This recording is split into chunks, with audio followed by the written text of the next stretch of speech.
Good morning, everyone. Uh, Girish Chandra Ghosh and Narendra are arguing. It is a clash of two very sharp intellects. Sri Ramakrishna encourages such debates because it enables him to know the level of understanding of each disciples and guide and correct them where necessary. Girish has a firm conviction that God, the supreme reality, takes a human form as and when needed. He used to tell the other devotees that Sri Ramakrishna is an incarnation in the present age. Narendra, however, did not believe in divine incarnations. Sri Ramakrishna encouraged such debates in his presence, but cautioned his young disciples like Narendra and Rakhal, who later took the monastic vows, about having close association with household devotees. He is like a mother protecting her young children from harm. Sri Ramakrishna trained Narendra to be the leader of the future monastic order and a world teacher. He gave Naren the written authority when he wrote on a piece of paper, Naren will teach others. Because of the throat cancer, he could hardly speak and so wrote, Naren will teach others. The master looked upon Girish as belonging to a separate class. He used to say Girish had 125% of faith, and we can see that complete faith and surrender when he gave the power of attorney to Sri Ramakrishna. Yam, the recorder of the gospel, describes Girish as one of the gems in the necklace of the master's devotees.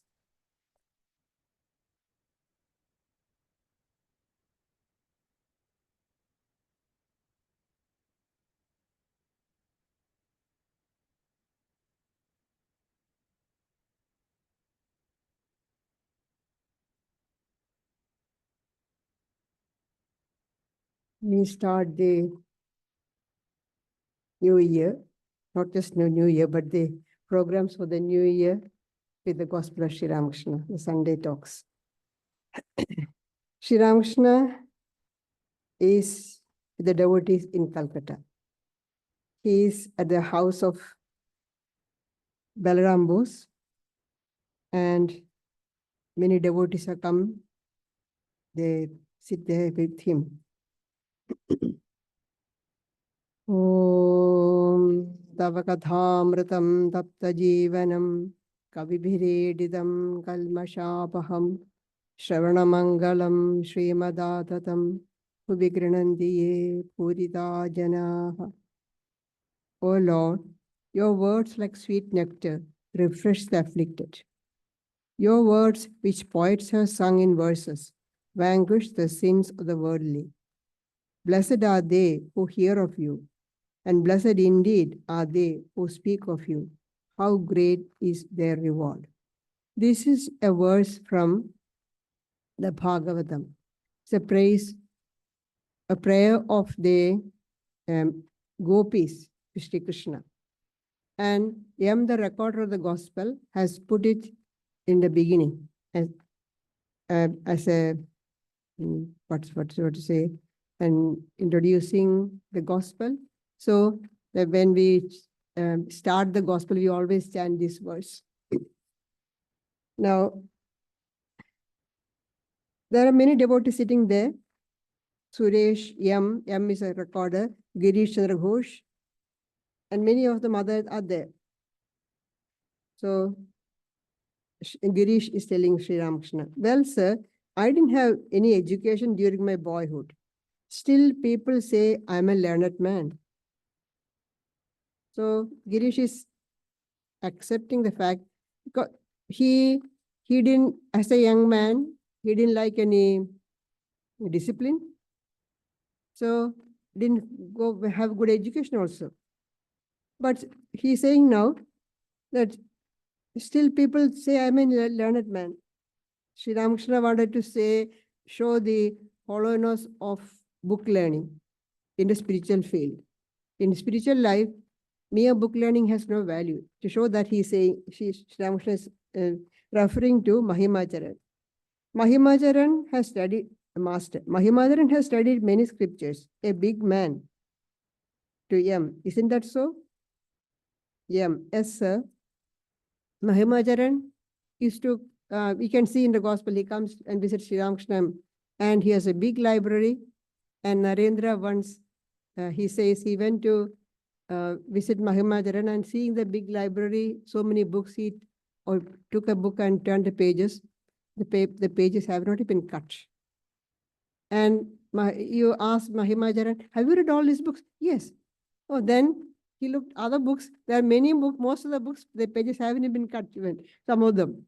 So but this, then Narendra said, but this book, pages haven't been cut. You say you have read all these books. What can I do? People borrow from me and don't bring it back. So I had to replace the books. But then they found so many, most of the books are like that.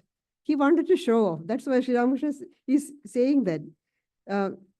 See how humorous and Sri Ramakrishna can be sarcastic to put people down when they wanted to show that the hollowness of their behavior. Mahimadaran has studied many scriptures, a big man. Girish, what? Book learning? I have seen enough of it. It can't fool me anymore. Master, with a smile. Do you know my attitude? Books, scriptures, and things like that only point out the way to reach God. After finding the way, what more need is there of books and scriptures? Then comes the time for action. What happens with us is we go on learning scriptures. We learn all the scriptures. We learn the Gita, the Upanishad, the Bhagavata. Then people go on to other Advaitic texts, Brahma Sutras. But are you practicing? You are going on reading, studying. So what do you gain by that? You become a great scholar. You can say that I have studied all these books. I have studied all the scriptures. So have you realized God? Have you progressed towards God? Has any change come in your character? Swami Brahmananda says the sign of spiritual progress is your character is completely changed. Otherwise, what's the point? You may doing yogic practices, you may even have some occult powers. That doesn't mean that you have progress in spiritual life, no. Unless your character hasn't changed. Unless your attachment has become less. Then there's not, it's only show. You read the book, study the book, yes, of course, you had to study. Because we know, we should know what to practice, how to progress in the spiritual path. So scriptures are necessary. That is why in the disciplines, they say, first one is Shravanam. The 3 steps, Shravanam, Mananam, Nidhyasanam. First is Shravanam, hear about it. Hear, reading, both together. Either you hearing or reading. That's the first step. But what happens with us, we remain in that first step only. Till the end of our life, we go on studying. But go to the next step. You are learning alphabets. All right, you will go the whole life, you learn alphabets. Go forward. Then comes Mananam. What you have read, what you have heard, you think about it. Think about it and try to understand. Then come Nididhyasana, meditate on it. And what do you mean meditating? Make it, assimilate it. Make it part of you and try to practice it. Only then it will give you any result. Otherwise, you go on reading, listening. Now change in it. And they often make fun. Listening, of course, nobody is deaf. So the sound waves go through one ear and comes out the other. Nothing remains in the head. For some people, they say, some people goes through the ear, comes out through the mouth. Talk, giving lectures. Because I have studied so many scriptures, I have to show off the people that I have studied scriptures. For very few people, what goes into the ear remains there. Either it goes to the other ear or comes out through the nose, through the mouth. But for a few people, it remains in the head and they put into practice. So Sri Ramakrishna says, my attitude, Books, scriptures, and things like that only point the way to reach God. After finding the way, what need is there of books and scriptures?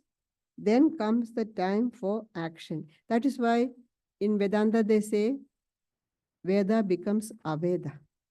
There's no more need for scriptures. Then time for practice. What the scriptures say, you have to practice. And nobody can do that for you.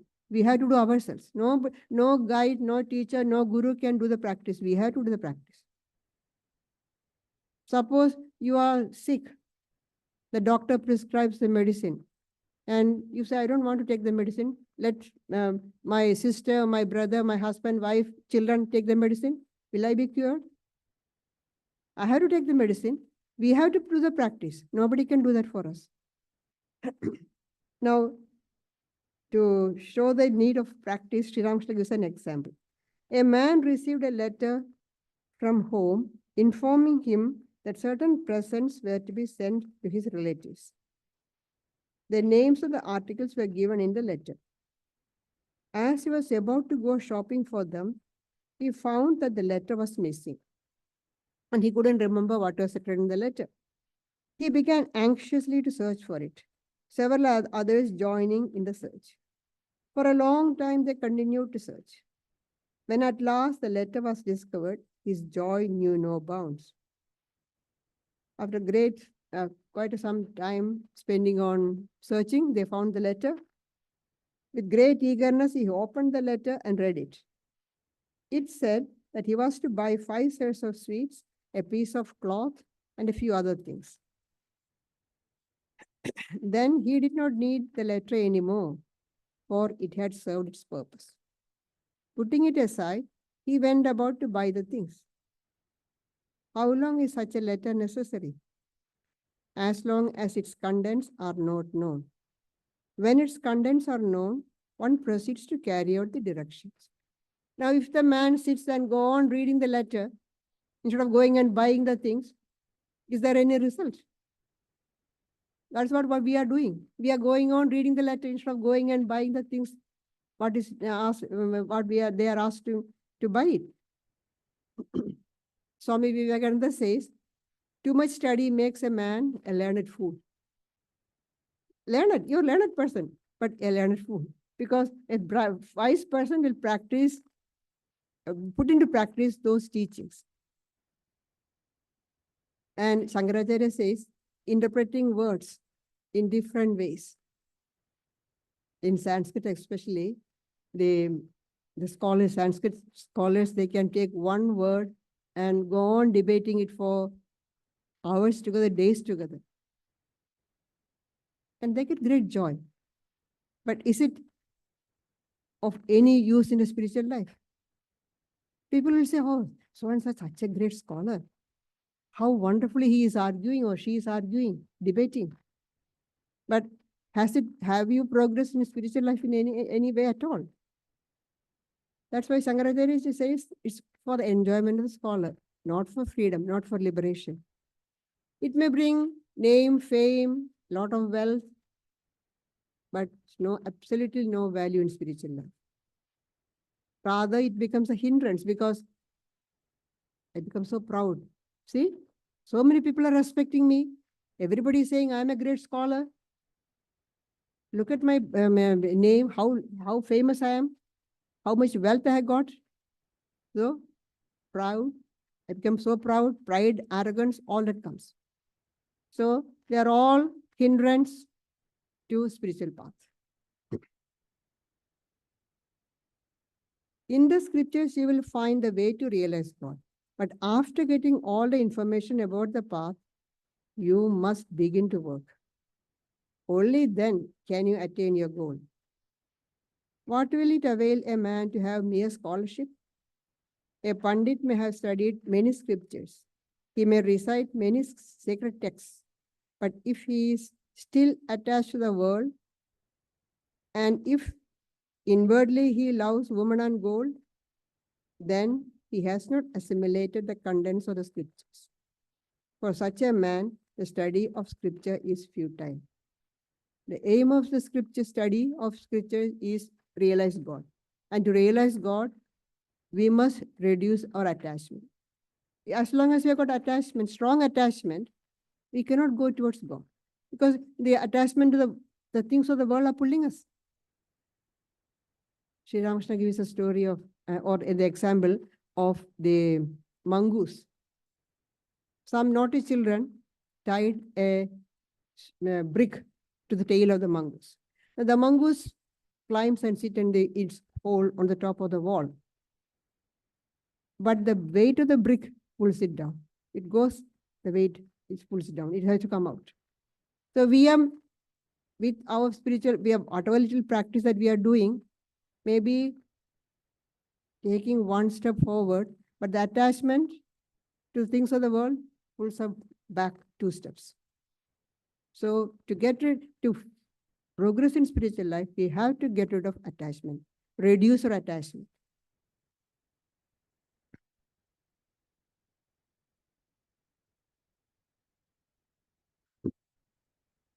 The Pandits talk big, but where is their mind fixed?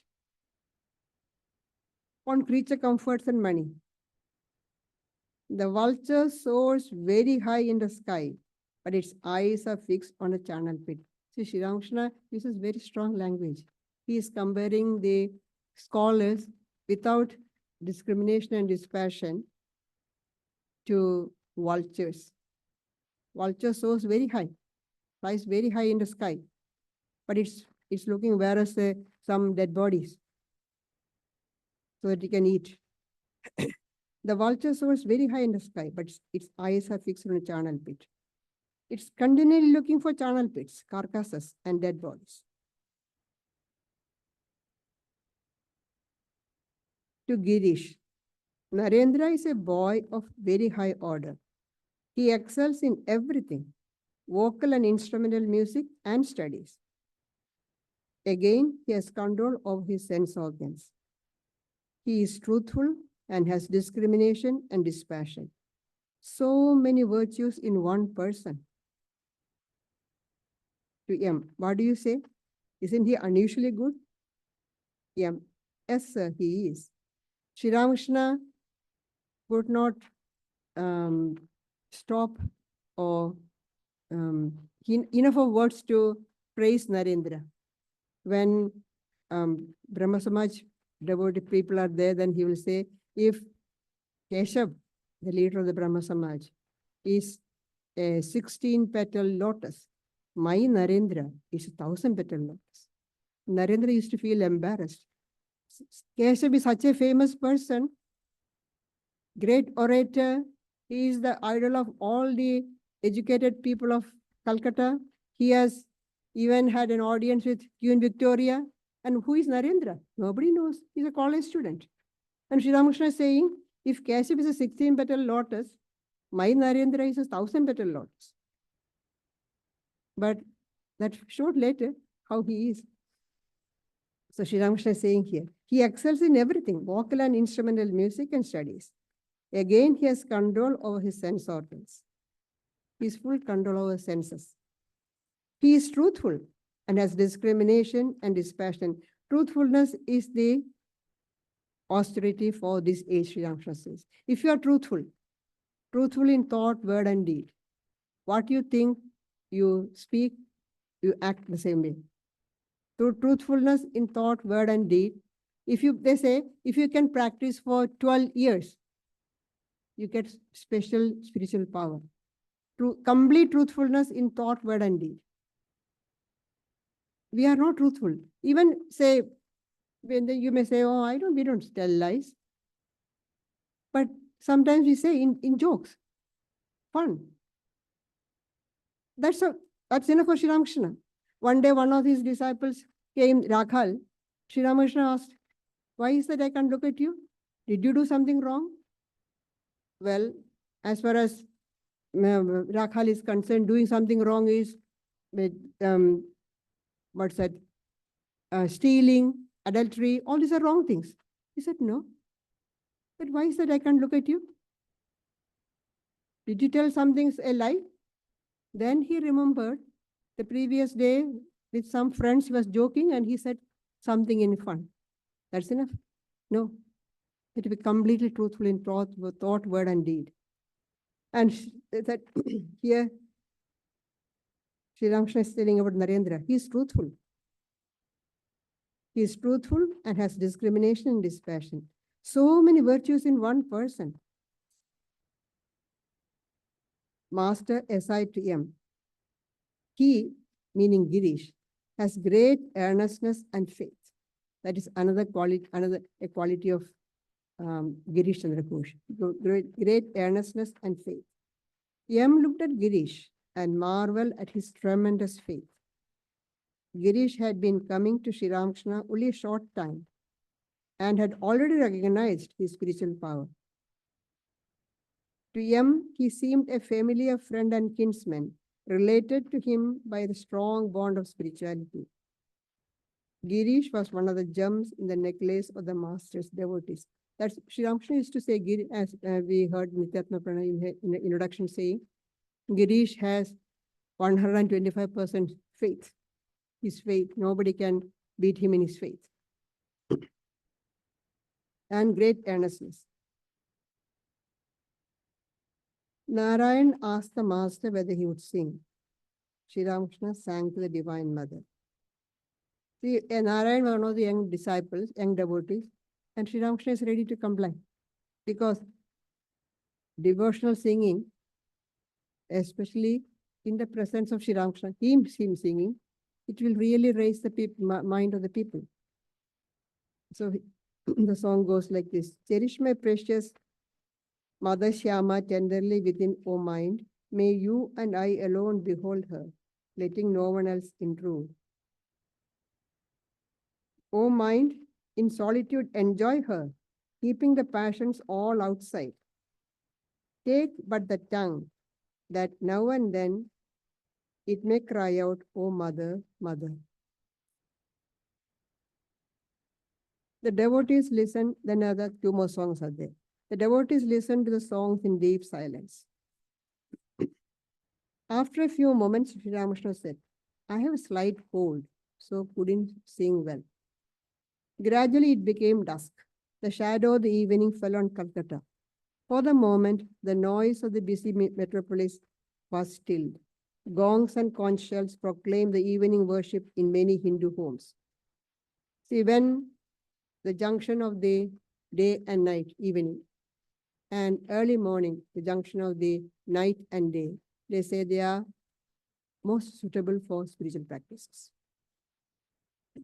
And traditionally, the Hindu homes, they did that. Evening, as the dusk falls, they will be lighting the lamp. And some who are doing more, they'll be playing the blowing the conch and doing the worship of their each deity, whatever deity they are worshipping at home.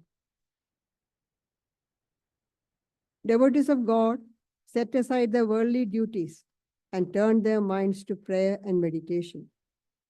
This joining of day and night, this mystic twilight, always created an ecstatic mood in the master.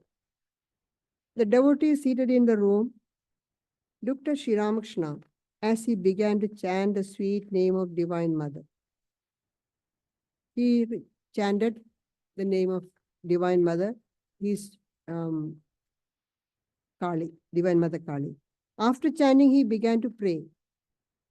What was the need of prayer to your soul in constant communion with God? This is all M's comments. What is the need of prayer for Sri Ramakrishna, who is in constant communion? Did he not rather want to teach erring mortals how to pray? Addressing the Divine Mother, he said, O Mother, I throw myself at thy mercy. I take shelter at thy hallowed feet. I do not want bodily comforts. I do not crave name and fame. I do not seek the 8 occult powers. Be gracious and grant that I may have pure love for thee, a love unsmitten by desire, untainted by any selfish ends, a love craved by the devotee for the sake of love alone.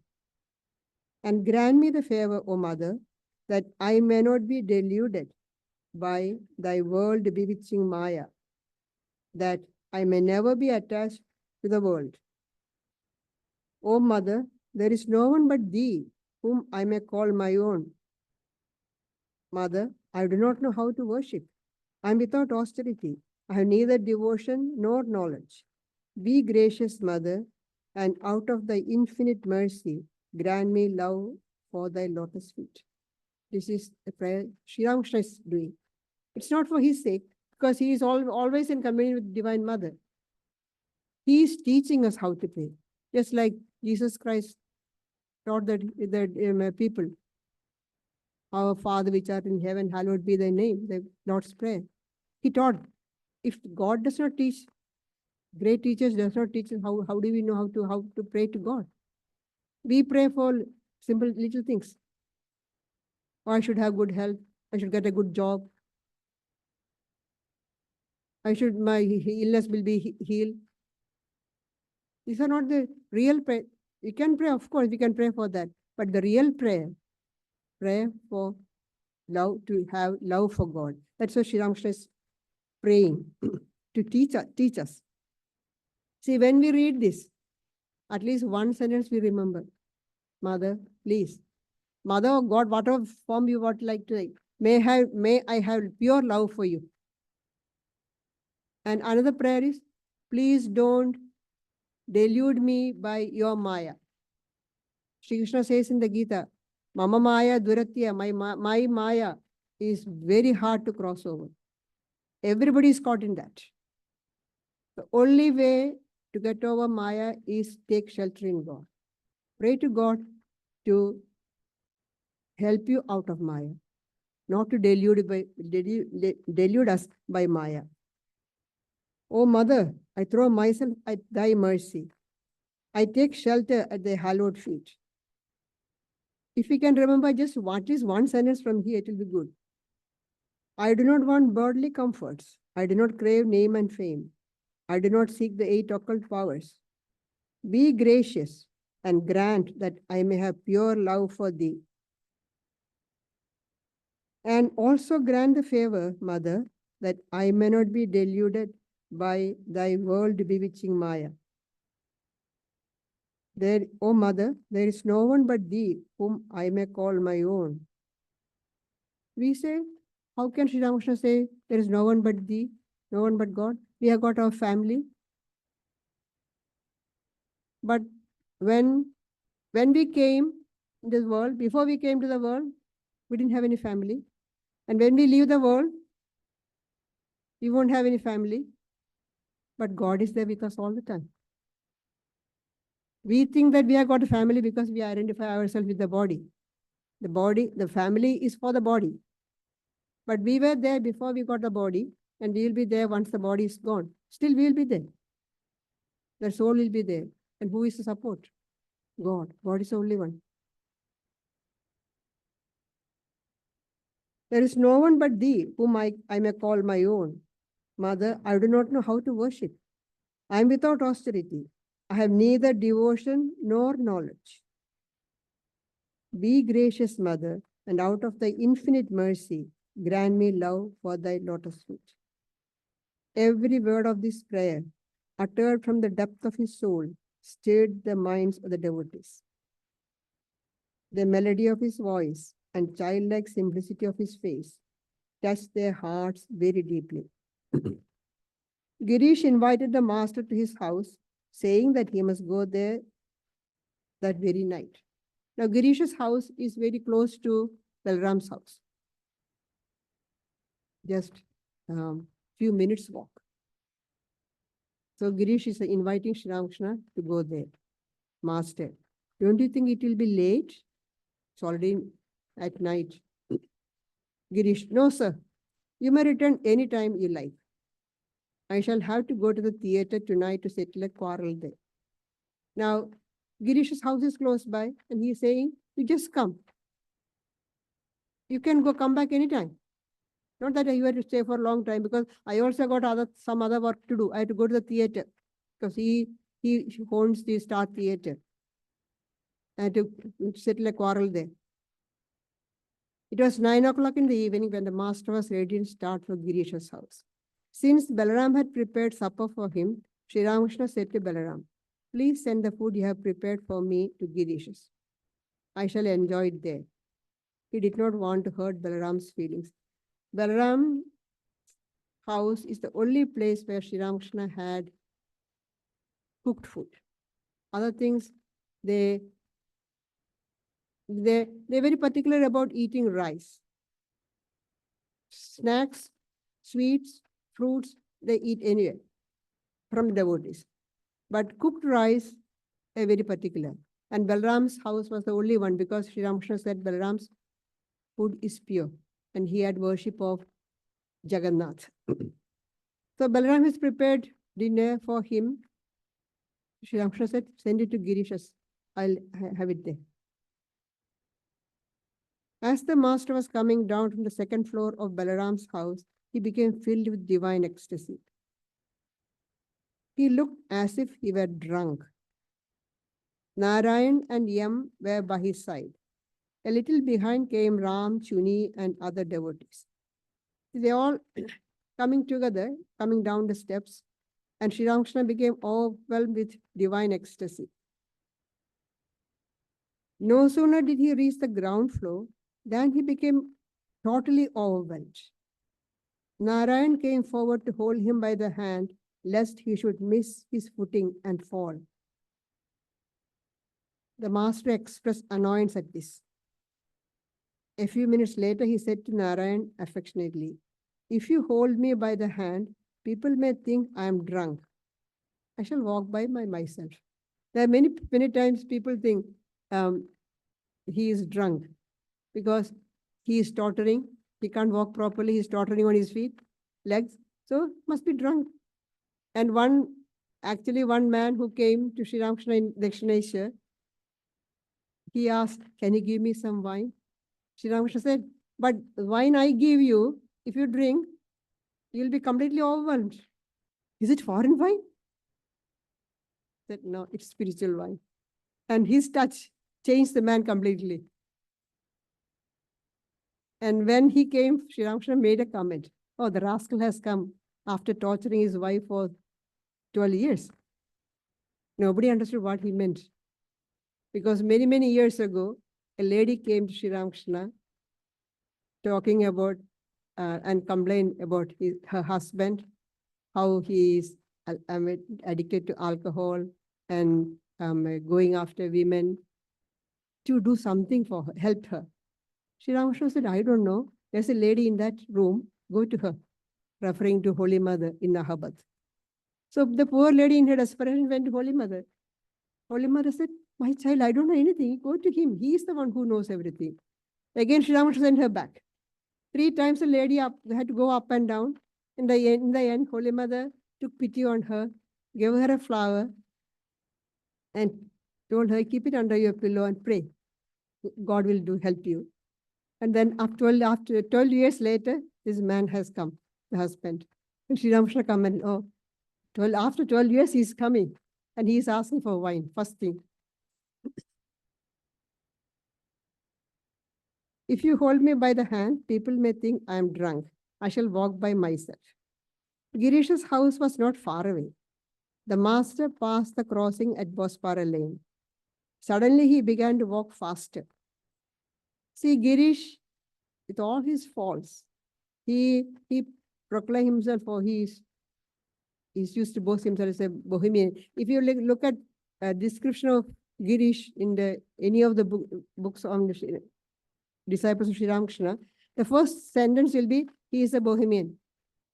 And all the vices that he can think of, he had. But Sri Ramakrishna said he had 100% faith and he was truthful. And he will change. And Sri Ramakrishna used to say, "People will be surprised to see your change." And now he is going to Girish's house. Suddenly he began to walk faster. The devotees were left behind. Presently, Narendra was seen coming from a distance. At other times, the master's joy would have been unbounded at the thought of Narendra or at the mention of his name. But now, he did not even exchange a word with his beloved disciple. He's coming, but he could not talk. As the master and the devotees entered the lane where Girish lived, he was able to utter words. His mind has come down a little from the high plane. He said to Narendra, "Are you quite well, my child? I could not talk to you then." Every word the master spoke was full of infinite tenderness. He had not yet reached the door of Girish's house when suddenly he stopped and said, looking at Narendra, "I want to tell you something. This is one and that is another." Then M's comment. Who could know what was passing through his innermost soul at that moment? He is telling Narendra, I want to tell you something. This is one and that is another. Now, M is not explaining what it is, and we don't know what Sri Ramakrishna meant. But Swami Bhutesananda in his, Swami Bhutesananda, who was the president of the Ramakrishna Mutt, he says, this is one means the seer, and that is another meaning the seen. The two are separated, the seer and the seen. The seen is the world, the universe, and the seer is the Atman. They are separate. But I don't want to go more into that because I may be saying the wrong thing. But M could not explain, and we don't want to try. This is what Sri Ramakrishna said to Narendra. Girish stood at the door to welcome the master. As Sri Ramakrishna entered the house, Girish fell at his feet and lay there on the floor like a rod, what he calls Ashtanga-prana. The devotees, at the master's bidding, he stood up, touching the master's feet with his forehead. Sri Ramakrishna was taken to the drawing room on the second floor. The devotees followed him and sat down, eager to get a view of the master and listen to every word that fell from his lips. Wherever the devotees were going with Sri Ramakrishna, they always try to hear everything that he said. That's how we got the gospel. M noted down, or he remembered, and when he went back home, he noted down his diary, what Sri Ramakrishna said. And later he wrote in detail. As Sri Ramakrishna was about to take the seat reserved for him, he saw a newspaper lying near it. He signed to someone to remove the paper. Since a newspaper contains worldly matters, gossip and scandal, he regarded it as unholy. After the paper was removed, he took his seat.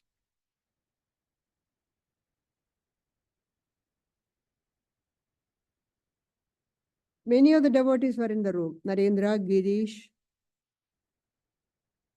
Ram, Haripada, Chuni, Balaram, Yam, and Yam. Narendra did not believe that God could incarnate himself in a human body, but Girish differed from him. He had the burning faith that from time to time, the Almighty Lord, through his inscrutable power, assumes a human body and descends to earth to serve a divine purpose. Shri Krishna says in the Gita, assuming my divine Maya, I take a human form whenever there is a need. So, and Girish had that faith that it happens. But Narendra did not believe. The master said to Girish, I should like to hear you and Narendra argue in English. Sri Ramakrishna did not know any English. Just a few words he knew. Young Bengal, thank you. Asiatic Society, balloon. Those are the few English words that he knew. And of course, thank you. Thank you, you should say. But he saying, I should like to hear you and Narendra argue in English. The discussion began, but they talked in Bengali, their own language. Narendra, see what is the meaning of this arguing? We will see that. Narendra said, God is infinity. How is it possible for us to comprehend him? He dwells in every human being. It is not the case that he manifests himself through one person only. God is infinite. So how can we understand him, the infinity? Our mind is finite. How can we understand the infinity? When we speak about infinity, we think about the sky, the vast ocean. Is that infinite? No. When we say infinity, it has no name, no form, no limits. But we are thinking about things which are limited, and we are thinking means we are using our mind. And using the mind means you are bringing it within the mind. You are limiting already. How can it be infinity then? Infinity cannot be thought of. Infinity, you cannot bring it within our mind. That's why Narendra is saying,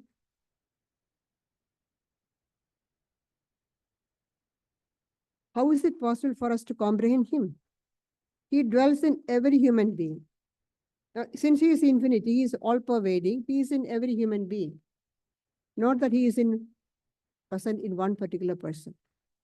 It's not the case that he manifests himself through one person only. Master tenderly. I quite agree with Narendra. God is everywhere. That he agrees. But then you must remember that there are different manifestations of his power in different beings. At some places, there is a manifestation of his avidya shakti, delusive power. At other, a manifestation of vidya shakti, liberating power. Through different instruments, God's power is manifest in different degrees, greater or smaller. Therefore, all men are not equal. Sri Ramakrishna agrees with Narendra that God is infinity, that you cannot think about God. You cannot understand God. That God is everywhere.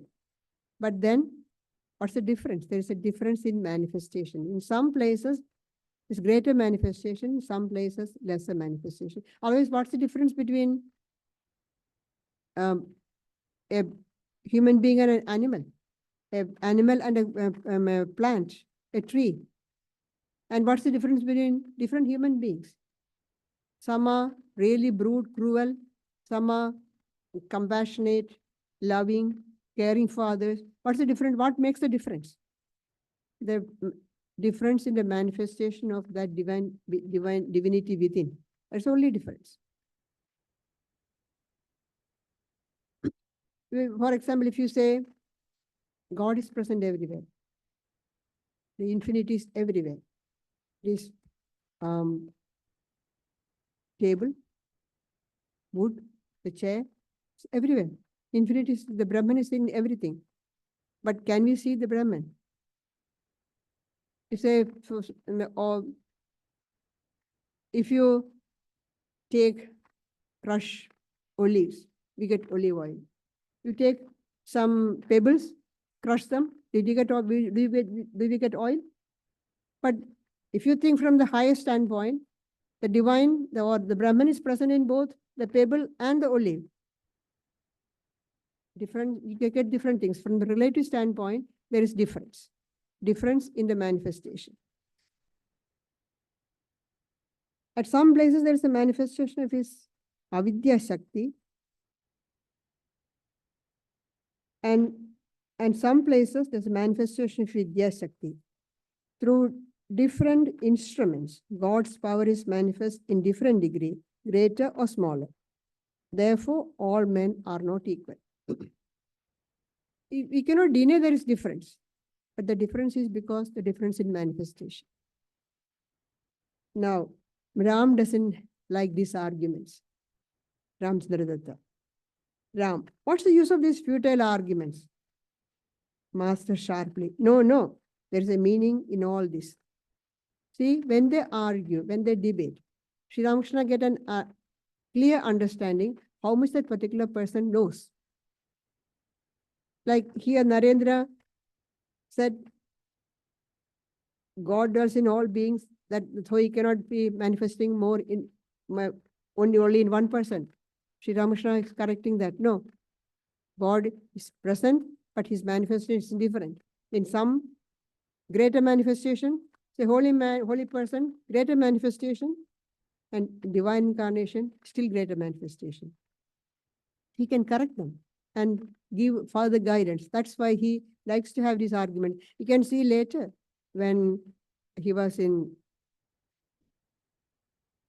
Calcutta, he was brought to Calcutta for the treatment of his cancer. The doctor who was treating him have big debates, arguments with Sri Ramakrishna himself and the devotees Girish, Narendra. They all used to argue. Lot of arguments you can see. So he encouraged them. Girish to Narendra, how do you know that God does not assume a human body? Narendra, God is beyond words and thoughts. That's what the Upanishad says. Brahman is beyond thought and word. The mind comes back. Yado vacha nivartande aprapya manasa saha. The words come back along with the mind, unable to reach it. So that's how the Upanishad describe Brahman. So Narendra says, God is beyond word and thought. Master, no, that's not true. He can be known by the pure buddhi, which is the same as pure self. The seers of old directly perceived the pure self through their pure buddhi. See how Sri Ramakrishna is correcting Narendra? Because he said thought, God is beyond thought and word and thought. No, he can be realized through pure buddhi. Pure buddhi, there is no completely purified, completely clean. Buddhi is just in front of the Atman. So when it's completely clean, pure, the Atman shines fully. So that's why he says, Sri Ramakrishna says, he can be known by the pure buddhi, which is the same as the pure self. The seers of old, the ancient sages, the rishis that we read of, they directly perceive the pure self through their pure buddhi. Girish to Narendra, unless God himself teaches men through his human incarnation, who else will teach them spiritual mysteries? God takes a human body to teach men divine knowledge and divine love. Otherwise, who will teach? That's another. Why does God take a human form? To teach people divine love, divine knowledge. Because with our finite knowledge, finite understanding, we cannot understand or learn about the infinite. So God takes a human form, make himself within a finite form to teach us. We need somebody to show the path. So God takes a human form to show us the path. Otherwise, we will be following this person or that person. And as the Upanishad says, the blind leading the blind, both fall in the ditch. So we need a seer, the one who has reached the goal, who knows everything. That's the real teacher, Guru. So divine incarnate, God takes the human form as divine incarnation to show us the way. Narendra. So that's Girish's argument. Unless God himself teaches men through his divine incarnation, who else will teach men? God takes a human body to teach men divine knowledge and divine love. Otherwise, who will teach? Narendra. Why? God dwells in our own heart. He will certainly teach us from within the heart. Narendra is not going to give in for the argument. He is saying, no, God dwells within us. So as the indwelling spirit, he will guide us from within. We say that, yes, Guru is within. Master tenderly, yes, yes. He will teach us as our inner guide. We get instructions from the teacher, a Guru. But Guru is a human person with a human body. After some time, the body will disappear. Does it mean that Guru has disappeared? Guru, who is Guru? Divine. God is Guru. For the time being, that God's power was manifested for our sake through that particular person. When that body goes, That power is there, still there. God's power is there. It hasn't gone anywhere. And God is an indweller. God is within us.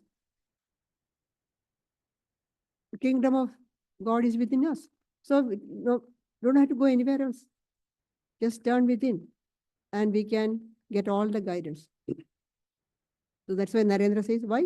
God dwells in our own heart. He will certainly teach us from within the heart. Master tenderly, yes, yes. He will teach us as our inner guide. Gradually, Narendra and Girish became involved in a heated discussion.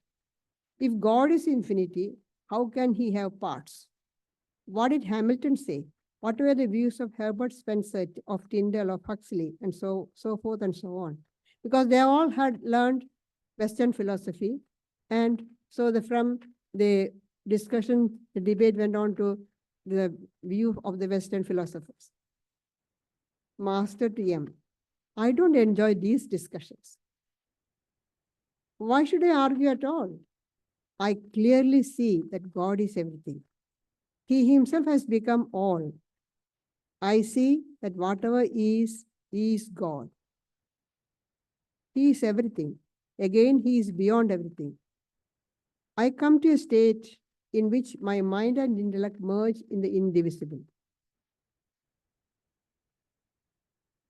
See, Sri Ramakrishna saying, why should I argue at all? I clearly see that God is everything. He himself has become all. I see that whatever is God. Narendra got a glimpse of this when he was one day in Dakshinesha, he was sitting on the veranda outside Sri Ramakrishna's room and joking with Hazra. That because Sri Ramakrishna always says everything is Brahman. So as the follower of Brahma Samaj, Narendra did not believe Brahman can be everything. So he was joking with Hazra, oh, this pot is Brahman, this cup is Brahman, everything is Brahman. So Sri Ramakrishna came out of the room and, oh, what are you laughing at? And just touched Narendra. And Narendra immediately had a realization or what to say, experience where he saw everything as consciousness. He was joking that cup is conscious, cup is Brahman, pot is Brahman, water pot is Brahman, this cup is Brahman, but he actually saw everything as Brahman.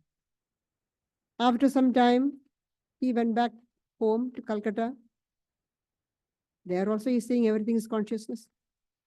His mother is serving food for him for lunch. He's seeing mother as consciousness.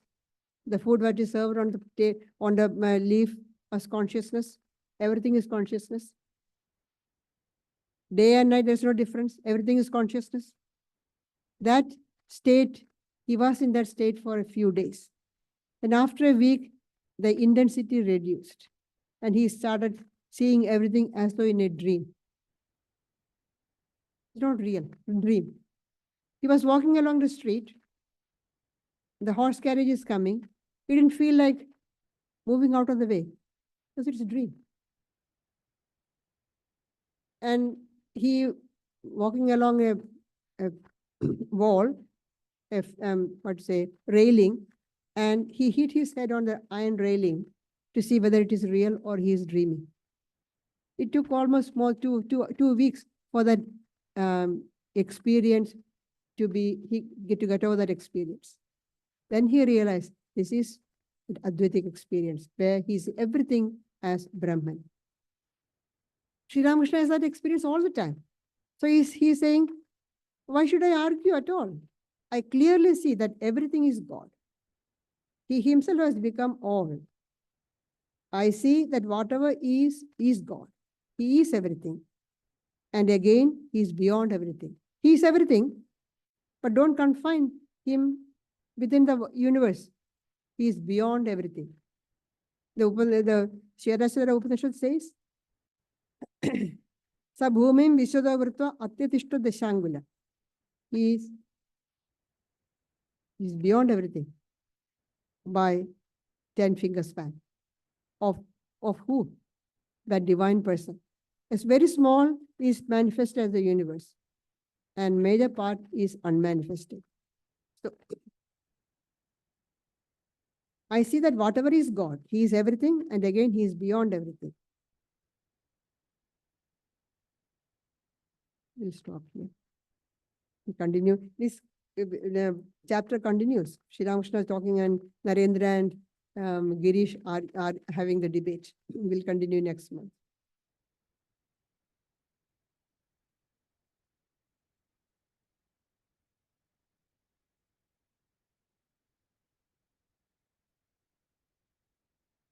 So now we've starting up all our regular activities. We have the yoga class every Thursday morning from 10 a.m. to 11:15 a.m. We have the Friday night discussions. Coming up this Friday is Bhagavad Gita, discussion led by Gayatriprana. If you're in person, it's from 7 p.m. silent meditation here. Discussion starts at 7:30 in person and via Zoom. We have the talk next week by Gayatriprana on the way to inner peace. And we've got, as you see with the posters, we've put up a very special event coming up on Sunday, the 16th of March. We've got Australia's Race Discrimination Commissioner coming. And there will be an event from 4 to 6 p.m. that Sunday. We'll have other guest speakers, Professor Desmond Cahill, Emeritus Professor at RMIT University. We have the local state member, Jason Yatsenlai, MP, and we have Councillor Sukriti Bhatta from Burwood Council. They'll all be coming, and we'll have a big event from 4 to 6 p.m. exploring, well, what seems to be pretty topical, from race discrimination to social harmony, becoming a very important theme to explore at the moment. Now we will conclude with a guided meditation, which I'll be conducting. Just give me a few moments to set up for that.